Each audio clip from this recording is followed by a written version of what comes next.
¿qué tal a todos? Muy buenas tardes, bienvenidos. Estamos de regreso y no regresamos con cualquier tema. Regreso con un tema que me encanta y me fascina y que además déjenme decirles que ya llevaba yo rato, porque tengo que decirlo, buscando que por aquí mi super invitado me dijera, sí, Sarit, vamos a grabar un tema para todos ustedes. Bienvenidos nuevamente al compartir temas nuevos. Yo soy Sarit y es un gusto saludarles, como les digo ya, de regreso con todos ustedes. Y bueno, pues el día de hoy me acompaña aquí mi querido Uli. Él es psicólogo, licenciado en psicología y además es maestro en psicoterapia gestal. Entonces ya tiene un largo camino dentro de este proceso de la psicoterapia y demás. Y para mí es un honor y un placer, Uli, que me estés acompañando el día de hoy. Bienvenido a Heist. Ok, Sarit, muchas gracias. El placer es mío por haberme invitado a compartir este tema con todos ustedes, con la audiencia. Me da mucho gusto estar aquí y espero que, bueno, este tema sea de mucho provecho para nuestro crecimiento personal y para que nosotros también nos animemos a trabajar más en nosotros mismos, que es la mejor inversión que podemos hacer en toda nuestra vida, el invertir en nosotros mismos. Definitivamente, eso es algo que queda ahí como recalcado para todos ustedes, ¿no? Gracias, Uli, por aceptar. Les repito su nombre, él es Ulises Sánchez Orea y pues me da mucho, mucho gusto tenerte en este espacio y además, como les dije, no regresamos con cualquier tema, sino con el tema del trabajo de la sombra. Yo sé que les va a fascinar, de verdad, no se muevan de ahí, es más, pónganse cómodos para que escuchen todo lo que trae para compartirnos el día de hoy el psicoterapeuta Ulises. Y bueno, pues yo sé que se va a poner muy bueno esto, así es que pues iniciemos de una vez. Ok, muy bien. Bueno, me voy a permitir compartir mi pantalla con todos ustedes porque les traje una pequeña presentación para que podamos ubicar y aterrizar este tema que es muy importante. Bueno, creo que a manera de introducción es necesario decir que el concepto de sombra es un concepto que se maneja desde el psicoanálisis, desde el psicoanálisis de Jung. Por lo tanto, nosotros vamos a empezar a ver unos términos que son muy importantes para ir entendiendo a qué se refiere esto con la sombra y vamos a ver algunos apuntes muy rápidos de psicología psicoanalítica, a grosso modo. Entonces, por eso vamos a empezar esto. Obviamente no lo vamos a ver desde la Gestalt porque pues no es un concepto meramente de esa rama de la psicología. Entonces, vamos a comenzar. Ya cualquier cosa, Sarit me va a ayudar a despejar algunas dudas que a lo mejor muchos de nosotros o muchos de ustedes van a tener dentro de este tema, no hay ningún problema. Ok, bueno, vamos a comenzar y como les decía, este tema, este concepto tiene que ver con el psicoanálisis. Aquí puse como una foto de lo que es Freud y de lo que es Jung para aquellos que no los ubican o no los conocen. Se supone que ellos son, también a nosotros nos han contado que ellos son. Y bueno, proviene del psicoanálisis este término de la sombra porque recordemos que el psicoanálisis fue la primera corriente que se creó de la psicología. No hubo ninguna antecesora. Entonces, todas las corrientes de psicoanálisis parten y surgen de esto, todas las corrientes de la psicología. Y entonces aquí, ¿qué pasó? Que bueno, Jung en algún momento de su vida, como todos los demás psicoanalistas, también empezaron a tener diferencias con la teoría que Freud estaba proponiendo. Y bueno, él decidió separarse del Círculo de Viena y crear su propia teoría, que es la psicología analítica.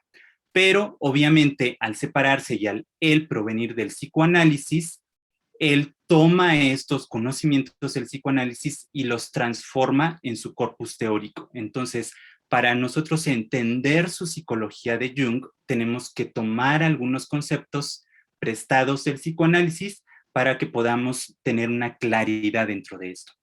Y entonces, lo primero que vamos a abordar es la famosa primera tópica freudiana, que es la estructura del aparato psíquico. Y entonces, fíjense que como todo en la vida, por ejemplo, en nuestro cuerpo, hay partes de nuestro cuerpo, está conformado por órganos, por sistemas y por miembros, tenemos un brazo, tenemos piernas, etcétera.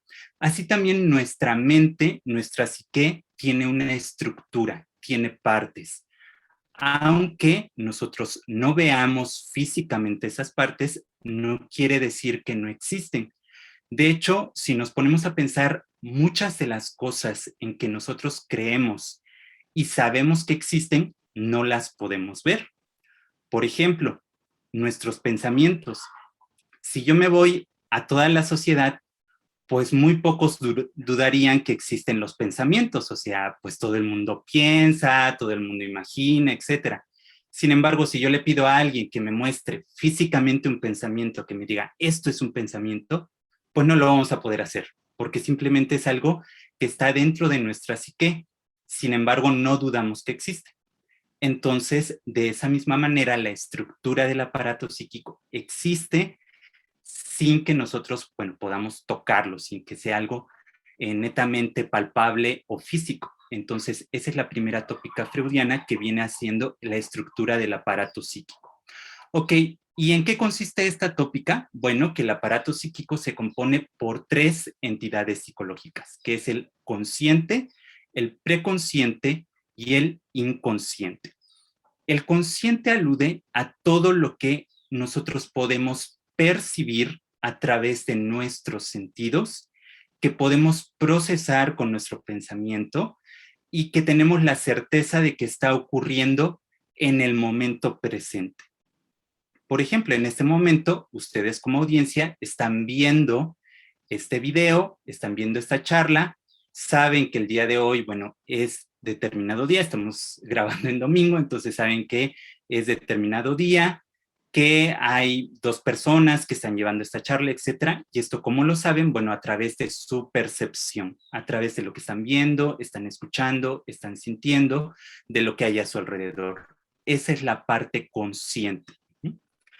Ahora, la parte preconsciente es aquella que con un ligero esfuerzo podemos acceder a ella y que tiene que ver con nuestras memorias. Si nosotros recordamos o si alguien nos pregunta qué desayunamos hoy en la mañana, probablemente tengamos que como que hacer un ligero esfuerzo y recordar, hoy desayuné, no sé, huevos con jamón o hot cakes, lo que haya yo desayunado, y entonces estoy accediendo a una parte de mi ser que no está consciente en el momento presente, es decir, yo no voy repitiendo por la vida, desayuné tal cosa, porque no nos serviría de nada, pero sí lo tengo almacenado en la memoria. Y cuando quiero acceder a ello, yo con un esfuerzo puedo acceder a esto. Esa es la parte preconsciente. Y tenemos otra parte que es la parte más interesante que Freud propuso y que es el inconsciente. Y esto tiene que ver a que en nuestra psique hay una parte en la cual nosotros no podemos acceder aún con un esfuerzo para recordar. Es decir, si a nosotros nos preguntaran qué hacíamos exactamente a los 3 años, muy pocas personas vamos a poder responder eso. O sea, hay una cantidad de información que no estaba. Es más, si nos preguntan a los 2 años, al primer año de vida, pues casi nadie va a saber responder. Hay casos excepcionales, pero casi nadie va a saber responder. Y eso es algo que no quiere decir que no hayamos vivido. Por supuesto que lo vivimos, lo experienciamos, lo percibimos también a través de nuestros sentidos, lo procesamos de una manera diferente tal vez de cuando somos adultos, pero lo estamos procesando a través de nuestra memoria. Sin embargo, no podemos acceder a ello. Y esa es la parte a la cual Freud le interesó, porque en aquel momento cuando él propuso su primera tópica freudiana, él es médico, ¿no? O era médico, se encargaba de atender a muchos pacientes que tenían pues síntomas biológicos y en ese tiempo estaba viento en popa la hipnosis. Y entonces él cuando estaba atendiendo consultas se daba cuenta que llegaban pacientes que no podían caminar o no podían ver, etcétera. Y entonces quería resolver estos enigmas porque aparentemente en la consulta el paciente no reportaba nada que físicamente lo haya podido dañar para que resultara esta situación de una lesión y que no pudiera caminar, o una lesión en los ojos y que no pudiera ver, etc. Entonces él se preguntaba, ¿qué pasa? ¿Qué sucede aquí? Y él decidió ir a los procesos hipnóticos para experimentar con esto, y se dio cuenta que cuando las personas estaban hipnotizadas, es decir, todos sabemos que la hipnosis es como si estuviéramos en un sueño, estas personas podían responder de manera diferente a como lo hacían en el momento en que estaban conscientes, en su parte consciente. Y entonces, esas personas que no podían caminar, por ejemplo, empezaban a caminar. Y entonces él se preguntaba, bueno, ¿y aquí qué pasa? ¿Por qué cuando están hipnotizados pueden caminar y cuando están totalmente cuerdos, por así decirlo, no lo pueden hacer? Y entonces esto él lo llevó a pensar que hay una parte en nuestra psique que no es accesible a nosotros, pero que sin embargo ejerce un poder y una fuerza sobre nuestra conducta y sobre nuestra actividad. Y entonces es así como él llevó a formular esta primera tópica freudiana. Ahora bien, estas tres entidades tienen características específicas. Por ejemplo, la parte consciente es una parte temporal, es decir, está sujeta a las leyes del tiempo. Nosotros hoy sabemos que es determinado día y determinada hora, pero yo no puedo decir que estamos en el año 1800 porque todos sabemos que estamos en el año 2021. Es decir, hay una temporalidad que está resguardando esto y que tiene que ver con el principio de la realidad, que ese es una de las segundas características de esto. El principio de la realidad, bueno, quiere decir que todo lo que pasa en la mente consciente tiene que estar apegado a la realidad. Yo no puedo decir que me voy a ir a mi azotea y que voy a saltar y que voy a volar, porque eso es algo irreal, algo que no es con la base de las cosas que nosotros pensamos que son reales. Entonces, la mente consciente tiene que tener una temporalidad, un principio de la realidad y por supuesto que esto aunada una lógica de la realidad. Nada que se escape de esas tres cosas puede ser consciente.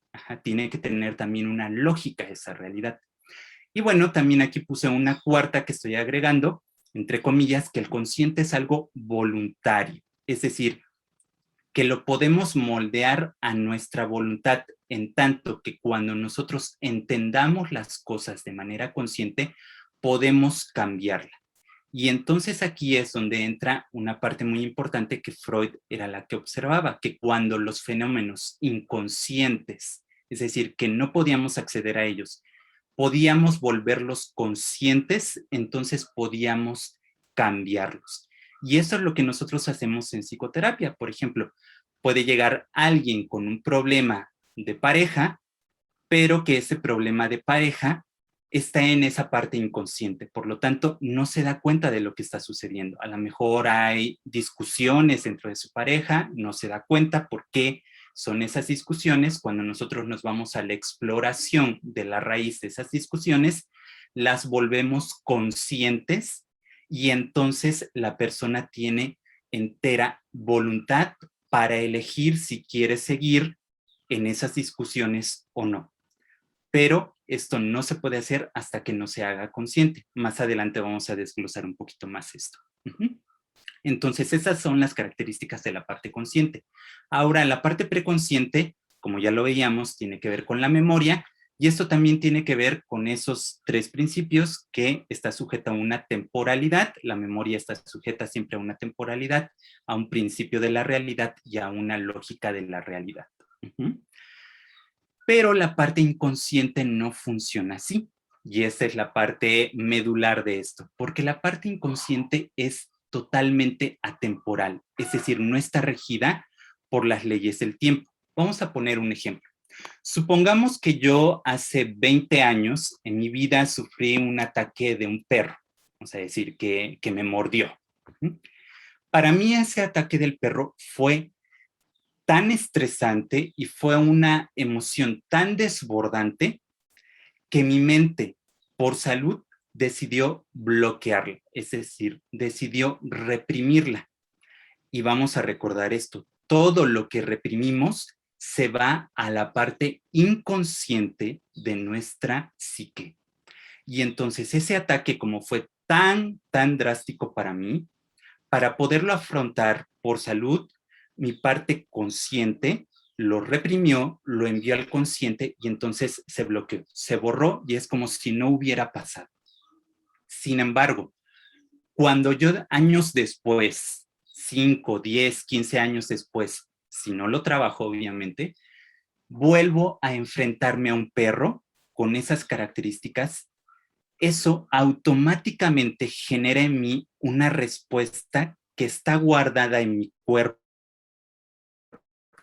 y en mi psique, que no recuerdo, pero sí mi cuerpo empieza a recordar esto que sucedió en aquel momento y yo me puedo quedar paralizado ante los ladridos de un perro. Y entonces yo puedo llegar a terapia y decir, es que no sé por qué, pero cada vez que yo me enfrento a un perro me quedo paralizado, pero no lo entiendo por qué.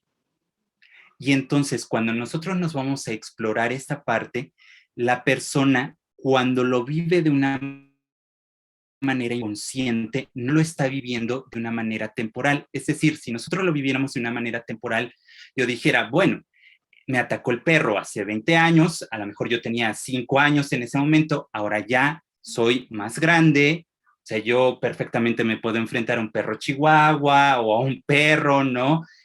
Puedo ahuyentarlo, pues no pasa nada, sería ilógico, no tendría una lógica real el hecho de que yo le tuviera un miedo a un perro a esa edad. Sin embargo, como el inconsciente es atemporal, eso que yo estoy reviviendo, lo estoy reviviendo como si hubiera pasado en ese momento, como si yo lo estuviera viviendo en el momento presente. Y eso es lo que me hace tener la reacción que yo tuve hace varios años. Y por eso mi inconsciente no va a distinguir de líneas temporales, él únicamente va a distinguir de las sensaciones y de las cosas que se hayan guardado en él. Por eso está en un plano no lógico. Si yo lo razonara a través de la lógica, eso no tuviera lógica, no tendría por qué asustarme un perro. Pero como está en un plano no lógico, es de esta manera que yo lo vivo. Ahora, también tiene mucho que ver con el principio del placer. ¿Qué quiere decir esto? Cuando nosotros somos niños, nos regimos mucho por el principio del placer.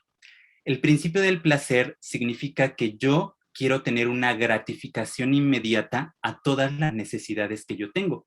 Un niño, por ejemplo, cuando sale a la calle con mamá o con papá y ve un dulce, pues el niño lo pide y lo quiere en ese momento. O sea, el niño no le toma importancia que a lo mejor el papá en ese momento no se pueda detener a comprar el dulce, o que tal vez no lleve el dinero suficiente para comprarlo, o que no sea saludable para él, etcétera, sino que lo exige y lo quiere en ese momento porque él solamente está dispuesto a recibir lo que es placentero y a evitar lo que es displacentero,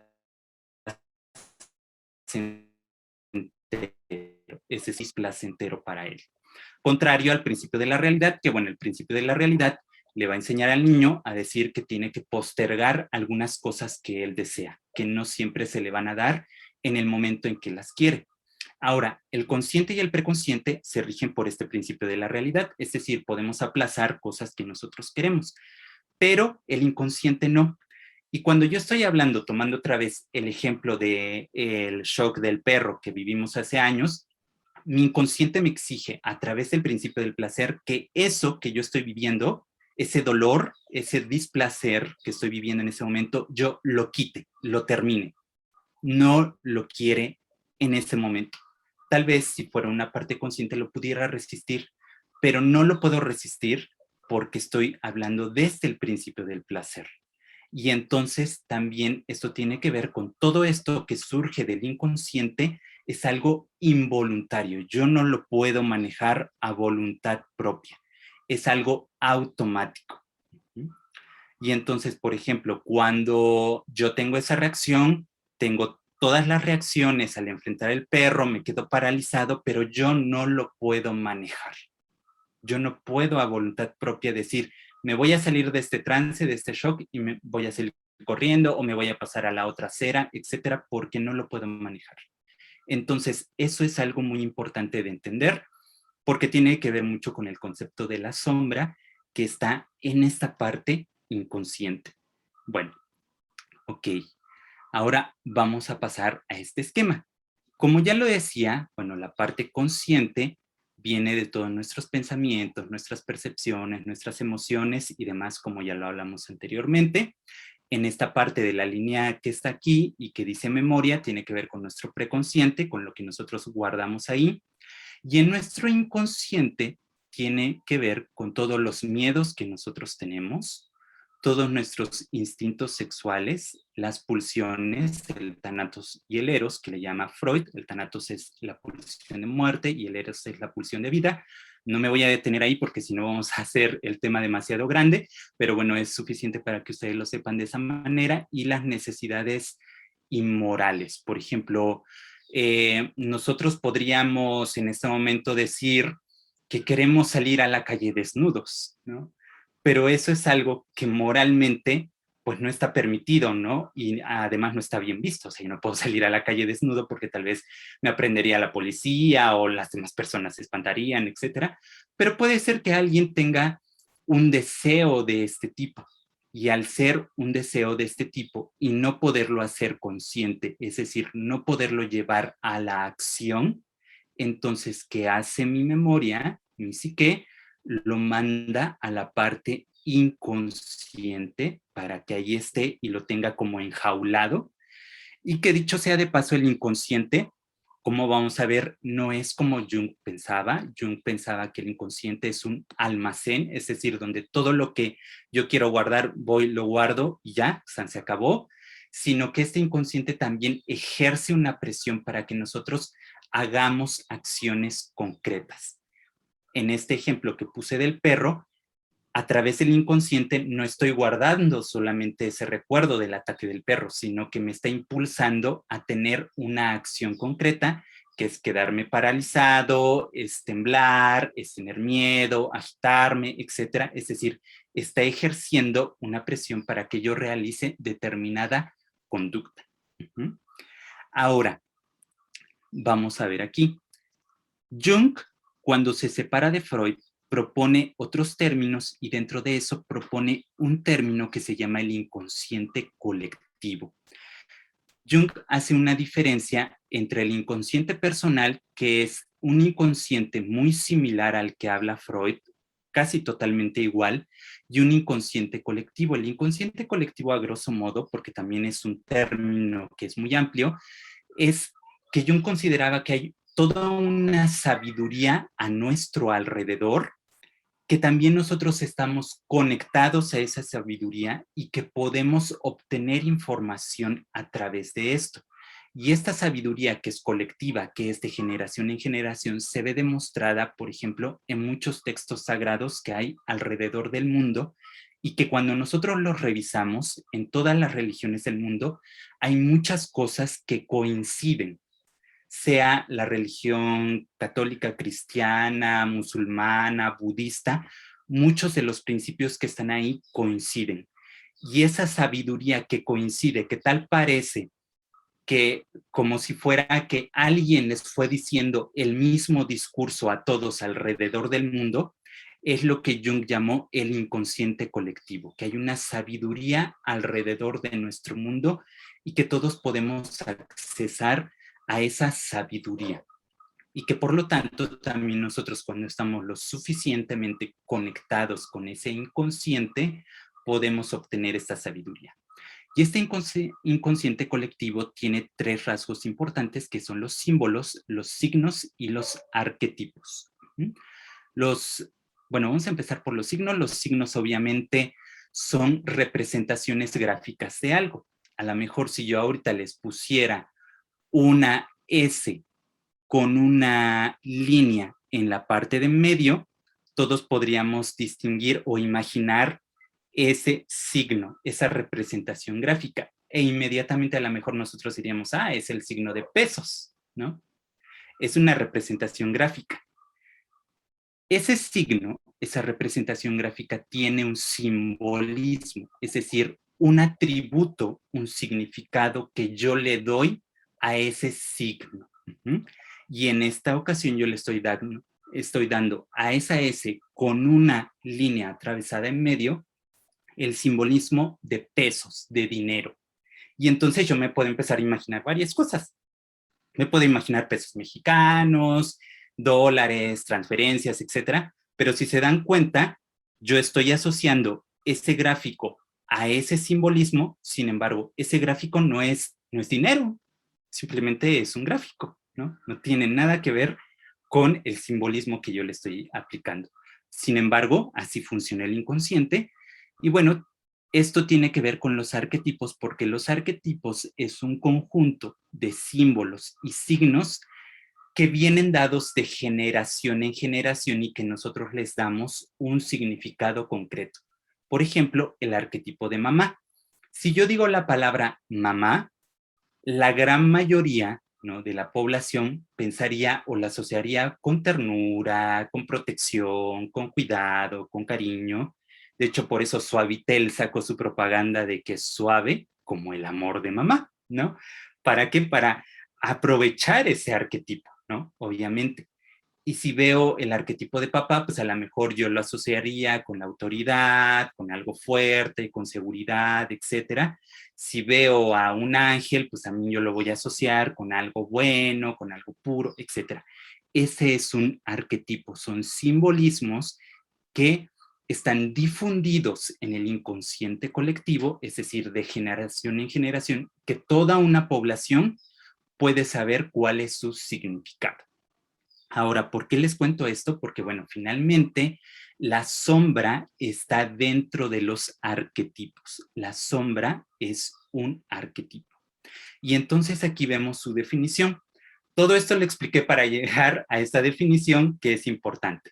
La sombra es uno de los arquetipos, como ya lo vimos, principales de lo inconsciente colectivo. Ahora ya sabemos que la sombra es inconsciente, ya sabemos qué es el inconsciente y por lo tanto a qué leyes se rige, según la psicología analítica de Carl Gustav Jung.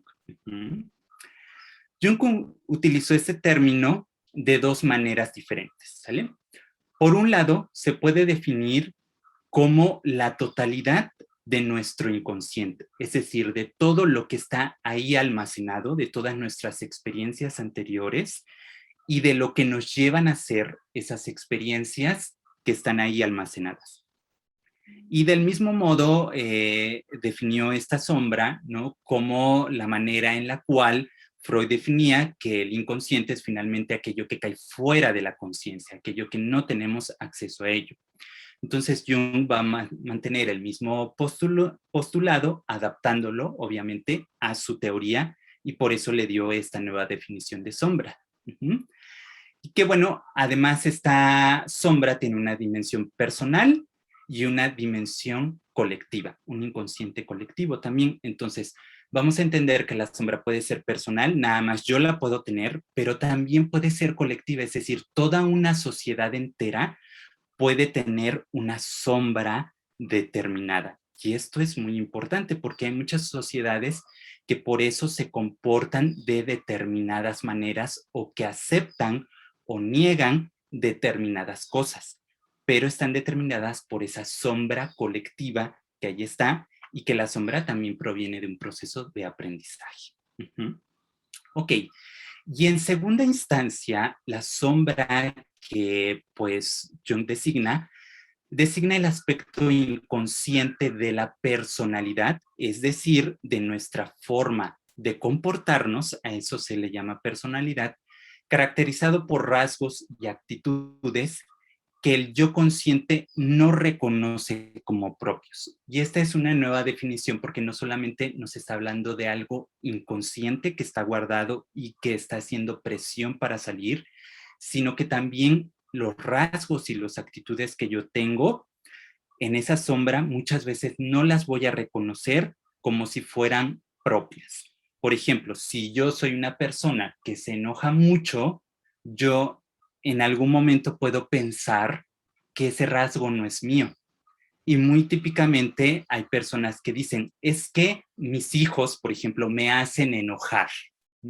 Es decir, en esa expresión, la persona está diciendo que no es ella la que se enoja, sino que sus hijos, de alguna manera, la hacen que genere ese enojo.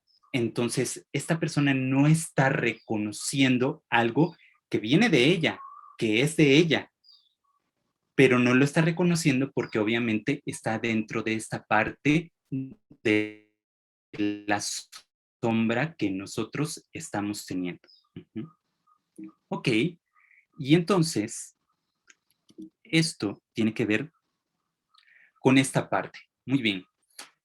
Todo lo que nosotros vamos a hacer esta analogía de la luna. La luna, si ustedes se dan cuenta, tiene una parte que es visible y una parte que no es visible a nosotros. Sin embargo, esto no quiere decir que la luna nada más sea una parte u otra parte. La luna tiene las dos partes. La parte visible sería la parte consciente de nosotros, es decir, todo aquello que conocemos acerca de nosotros, todo lo que sabemos, cómo nosotros nos podamos describir, cómo nosotros nos comportamos con los demás, etcétera. Esta parte consciente, obviamente, al ser conocida, genera una aceptación. Es decir, yo acepto que soy de determinada manera porque sé que así lo soy, porque lo he aprendido o porque me lo han dicho los demás. Y es una parte que está iluminada, que yo sí puedo ver y que por lo tanto la acepto. Pero hay otra parte de nosotros que también es nuestra, pero que está en el plano inconsciente. Y al no estar iluminada, nosotros no la podemos ver. Y por lo tanto es una parte desconocida. Y generalmente todo aquello que no conocemos lo rechazamos, genera un rechazo. Y esto es muy importante dentro de la sombra, porque la sombra quiere decir que muchas veces nosotros vamos a tender a rechazarla, vamos a tender a desconocer que estas actitudes que nosotros tenemos pertenecen a nosotros y que probablemente vienen de algo externo, como en esta parte que yo estaba hablando, que a lo mejor una mamá o un papá piensa que sus hijos lo hacen enojar, es porque no ve ese enojo, está en una parte inconsciente de él, no sabe de dónde proviene, por qué las actitudes de sus hijos le provocan este enojo, según él, y entonces lo rechaza y al rechazarlo, lo proyecta en sus hijos diciendo que ellos son los que lo están haciendo enojar, pero no es él el que está teniendo ese enojo. Entonces, por eso es muy importante el trabajo de la parte de la sombra, porque si nosotros nos damos cuenta, a pesar de que es un término que es psicoanalítico y que se supone que se trabaja en el psicoanálisis, todos los terapeutas trabajamos con la sombra de las personas, todos. Le ponemos un término u otro, pero todos trabajamos con aquello que la persona no puede ver en esa parte consciente, guiándolos hasta allá y haciéndoles ver de dónde provienen esas actitudes o estas conductas que están en esa parte inconsciente, es decir, en esa parte de la sombra. Bueno, espero que vaya quedando más o menos claro, si no ahorita lo vamos a aclarar más. Y entonces, bueno, la sombra también hay que entender que la sombra no le vamos a poner una etiqueta negativa, porque muchas veces cuando nosotros decimos sombra, lo asociamos con algo oscuro y lo oscuro lo podemos asociar con algo pues malo o terrorífico, etcétera, ¿no? Sin embargo, la sombra también no siempre es mala. En ella también se encuentra lo que es socialmente condicionado, pero que sin embargo puede ser bueno en nosotros. ¿Y a qué me refiero en esto? Y por eso les decía que también hay sombras colectivas. Por ejemplo, en nuestra sociedad mexicana, hasta ahorita, bueno, las cosas van cambiando un poco, pero si hablamos de los estereotipos, a lo mejor a un hombre en algo más clásico, no se le podía ver llorando o permitir ser sensible, porque era algo que era como prohibido, como rechazado, por así decirlo. No se le permitía esto y esto nada más se le permitía a las mujeres, o a lo mejor, caso contrario, había muchos trabajos en los cuales únicamente podían acceder los hombres y no las mujeres. ¿Por qué? Porque a lo mejor en un trabajo de ingeniería, donde se trata de construcciones, era muy atípico ver a una mujer. Era muy raro porque la mujer no le corresponde estar ahí. Entonces, si se dan cuenta, esa es una parte vedada, es una parte de una sombra colectiva, de un estereotipo que tiene. Sin embargo, no necesariamente el hecho de que un hombre sea sensible es malo. Al contrario, es una parte buena porque está expresando sus emociones y sus sentimientos, y tampoco es malo que una mujer pertenezca a una profesión en la que comúnmente haya hombres, porque eso significa que también una mujer tiene las mismas capacidades de desarrollar las mismas cosas como un hombre. Entonces, esto quiere decir que precisamente la sombra contiene cosas que no siempre van a ser malas, que son potencialidades, pero que sin embargo, si están socialmente condicionadas, no las vamos a poder ver, no las vamos a ejercer y por lo tanto no vamos a disfrutar de todas nuestras capacidades que están ahí y que podemos desarrollar. Entonces esa también es parte de la terapia, el hecho de mostrarle a la persona qué potencialidades, qué cualidades tiene y reconocer en ella misma las cosas que está llevando a cabo y que son parte de un sistema que es sano y que es propicio para ello y que no siempre va a ser malo. ¿Mm? Bueno, y entonces para cerrar precisamente este tema de la sombra, quiero cerrar con una frase de una película que es El viaje de Chihiro, de Hayao Miyazaki, que dice que nada de lo que sucede lo olvidamos aunque no podamos recordar. Y lo traje ahí guardado. Y va a tener un efecto. Y la forma para acceder a ello y recordarlo es, bueno, pues teniendo un proceso terapéutico, aunque no es el único, pero sí es una de las vías en las cuales nosotros vamos a encontrar aquello que no sabemos y desconocemos de nosotros. Y bueno, pues hasta aquí voy a dejar esta explicación para no hacerla más grande y más confusa. Espero que haya quedado claro y si no, bueno, pues vamos a ver qué nos dice aquí Sarit. Cuéntame. No, ¿Cómo? no, no, para nada confusa, ¿cómo crees? Ok, muy No, no, bien. no, me encanta. Les dije que iba a estar muy bueno esto, me encanta. Yo por eso dije, Uli, me encanta escucharte aparte.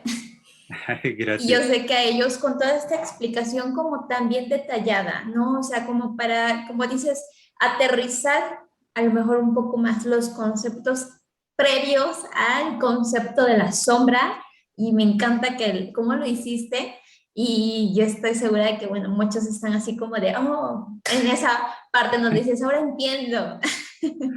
Así es, así es. Y como te comentaba, o sea, mucho de lo que nosotros trabajamos, o casi el 100% de lo que nosotros trabajamos en terapia, es eso, es la sombra, es la parte que la mayoría de las personas desconoce y desconocemos, me incluyo, porque nunca se termina de aprender, nunca se termina de conocernos a nosotros mismos. Siempre va a Sí. haber partes nuevas a las cuales echar luz y que, wow, cada vez que nosotros vamos conociéndonos más, nos vamos sorprendiendo.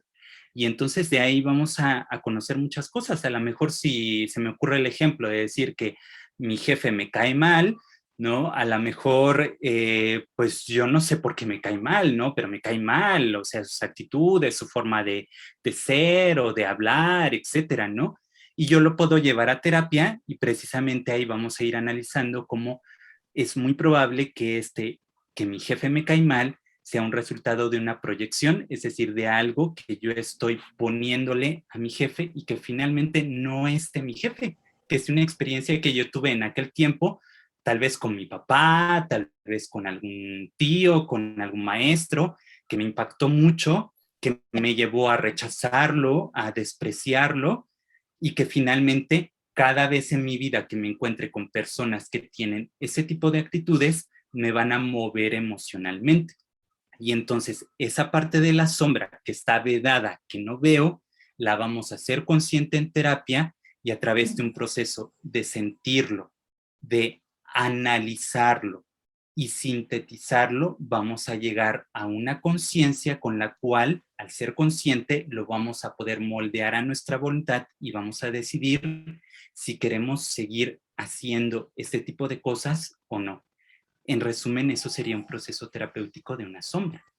Claro, y tan maravilloso que es, ¿no? Y lo poderoso, yo realmente sí lo veo así, ¿no? Como algo que realmente te da la posibilidad de elegir y Así decidir, es. ¿no? ¿Qué hago? ¿Qué hago con esto?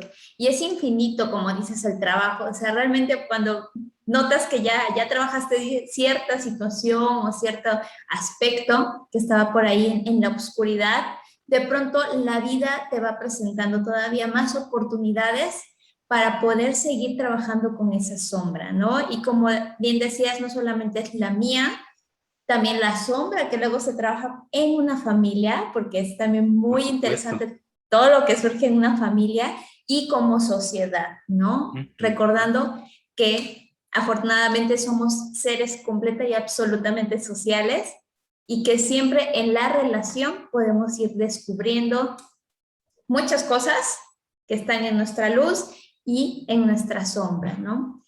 Y Así más que es, nada, tener el aprendizaje, ¿no? O sea, esa trascendencia de... exactamente.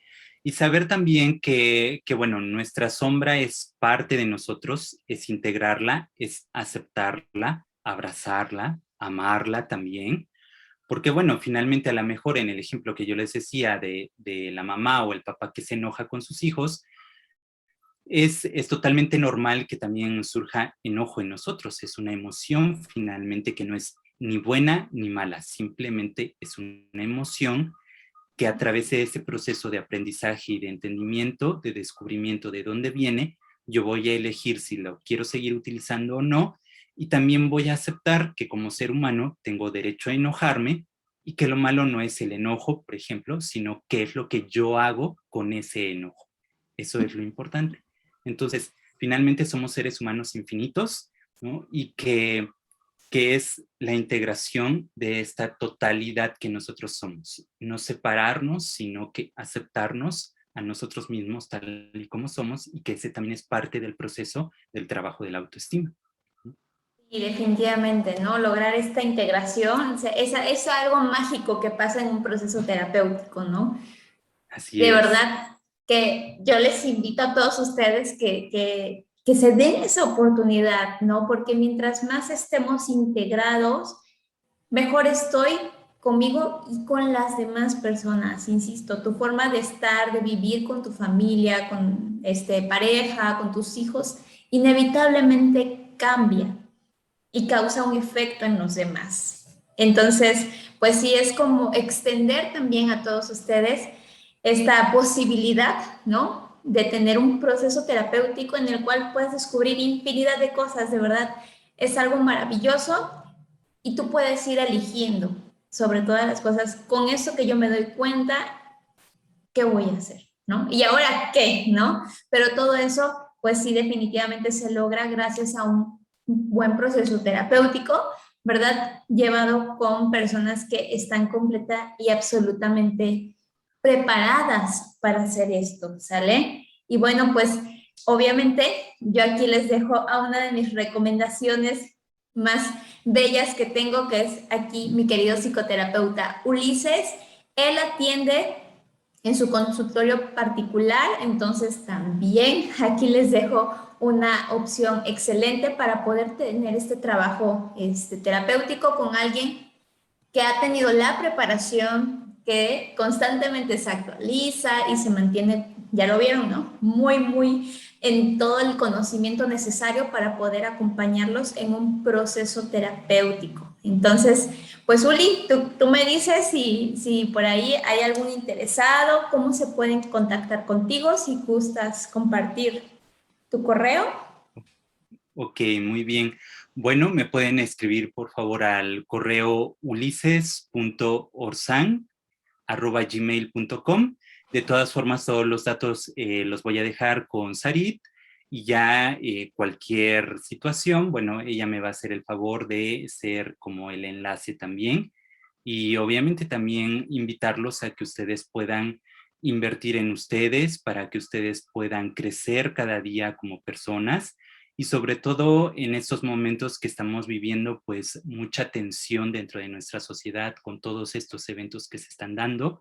Entonces es importante que nosotros podamos mantenernos lo más saludable posible, porque recordamos que también pues nuestro sistema de defensas físico, biológico, se alimenta de nuestras emociones. Si nosotros emocionalmente no estamos estables y no estamos bien, nuestro sistema inmunológico por lo tanto va a bajar y vamos a tender a tener pues muchas más enfermedades, ¿no? Entonces creo que también es muy importante cuidarnos, cuidar a los que amamos y sobre todo también a los pequeños, y ahí está pues mi gran amiga Sarit, que es experta en niños, ¿no? Para que también puedan ustedes contactarla, porque es muy importante a veces también tener este acercamiento, que a veces no ponemos tanta atención sobre este sector que es los niños, pero es fundamental, importante. Claro, mientras más se trabaje, ¿no? Con la familia y con los niños, créanme que las habilidades que se desarrollan, tenemos futuros adultos que van a tener esta posibilidad de darse cuenta, ¿no? De elegir y saber que hay opciones. Y como dices, todo impacta, o sea, no podemos separar nuestra salud de la emoción, de lo que pienso, o sea, no, realmente nosotros estamos así, completitos. Y si nos forzamos a separarlo, esa batalla no termina bien, ¿no? Entonces, Así es. pues los invitamos a la integración Exacto. de todo su ser. Y pues bueno, con esto nos despedimos de todos ustedes. Espero que lo hayan disfrutado tanto como yo y que ellos tengan así como que, voy a trabajar este aspecto. Me vinieron a mi mente por ahí hay cosas que también todavía se pueden trabajar. Y pues bueno, cualquier cosa, yo de todas formas les voy a compartir el correo electrónico del psicoterapeuta Ulises para que lo puedan contactar. Ok, ¿Sale? muy bien. Pues muchas gracias a todos ustedes por habernos acompañado en esta transmisión. Y bueno, pues espero que sigamos teniendo la oportunidad en algún futuro de seguir compartiendo algo con ustedes y que, bueno, ustedes también estén interesados en seguir creciendo en esta parte, que yo estoy seguro que así es.